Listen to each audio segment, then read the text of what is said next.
Well, hello there. My name is Jim Manico, and I'd like to show you OWASP WebGoat. It's actually an older version of WebGoat, version 5.2.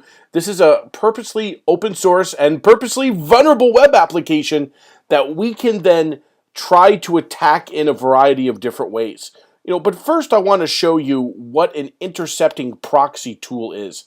If we go look at the options of our browser under network, we see the proxy settings here, and by default, most browsers have the proxy set to no proxy. We're going to turn on the proxy to localhost 8008, hit OK, hit OK. I'm actually going to close this application down, and now when I hit submit, let's see what's going down here. We're clicking a link in this web application. What's going on here? The proxy server is refusing connections because the proxy server's on, but there's no proxy running at localhost 8008. So I'm going to go do that. I'm going to go and run a little proxy here. Oops, not there. I want to load a proxy called WebScarab. WebScarab is actually a dead OWASP project. It's not being worked on anymore, but it's still a great little tool. This is a free intercepting proxy.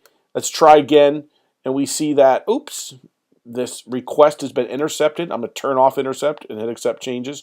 Now everything is working just fine. I'm going to go to general.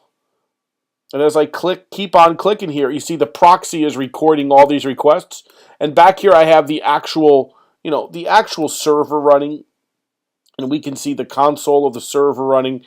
So as I make requests in this web app, what's going on here? What's going on here is some crazy stuff here.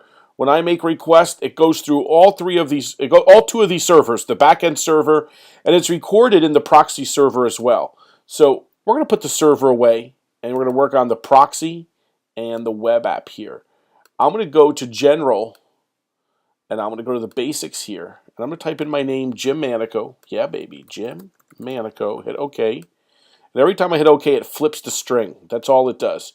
So I'm going to go here, and I'm going to intercept all the post requests in my interceptor in WebScarab. So when I submit my name, Jim Manico, look, the browser's waiting. Something's blinking here. What's this? This is the request that I just made right there. And there's Jim Manico that I just typed in. This is the whole request here. I'm going to change the name Jim Manico to Todd Rundgren instead, and I'll apply those changes. Go back to the browser here.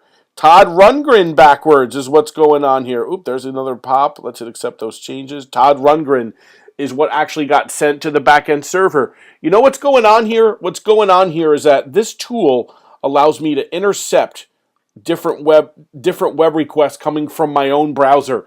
This lets me manipulate the data so I can launch an attack. The key here is, again, when I hit submit from a browser, I see the verb post, I see the URL of the request, I see the version of HTTP, it's version 1.2, I see all these request headers, like the user agent, that's the version of Firefox being used, and the cookie, that's a cookie that the server set in a previous request, and we see the refer header, where it came from, and here's the name, Todd Rundgren, in that form I'm submitting, and I can change all of this. I can change the user agent to be Jimzilla.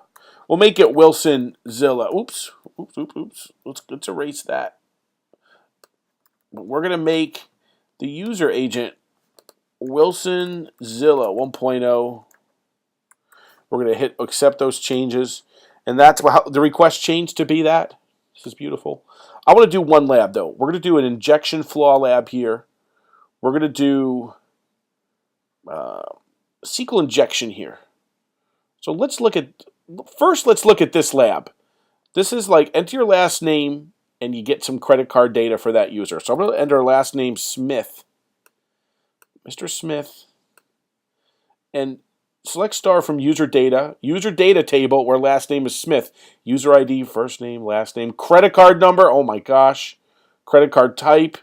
I want all those credit cards. I want them all.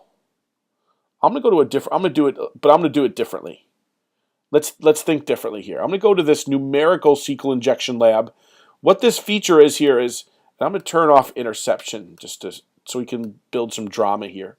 So there's only 4 cities in this drop-down menu. I'll pick Seattle and I'll hit go. and then select star from weather data where the station is 102. There's 102, Seattle, and there's the weather for Seattle. I'll pick Columbia, that's the default selection. 101, Columbia. There's only 4 here. And so I want to be able to tack this. There's 5 columns here. Select star from weather data. I want to tack this to steal credit cards. And I already put the query over here. Here's my little notepad. Whoa. It's right up here. It's the WebGoat credit card stealer SQL injection attack. And I'm going to grab this union statement. It's going to union in data from the user data table like the credit card numbers. And it's going to grab that from the weather data table with a union attack. So I'm going to now go back to intercepting these post requests. And I'm going to submit the value Houston. And there's the Houston, station 104. But I'm going to override that with my, boom, SQL injection credit card attack. Accept those changes. Look at that. Look at that. We were just trying to look at weather data from the weather data table. But I union in data from the credit card data in the user data table. And so you give me a SQL injection vulnerability in one table, and I can steal data from the others. It's credit card numbers, the type. Well, this has been Jim Manico. I hope you had a great day. I hope you enjoyed this SQL injection little tutorial. And I'll see you soon. Thanks, everyone.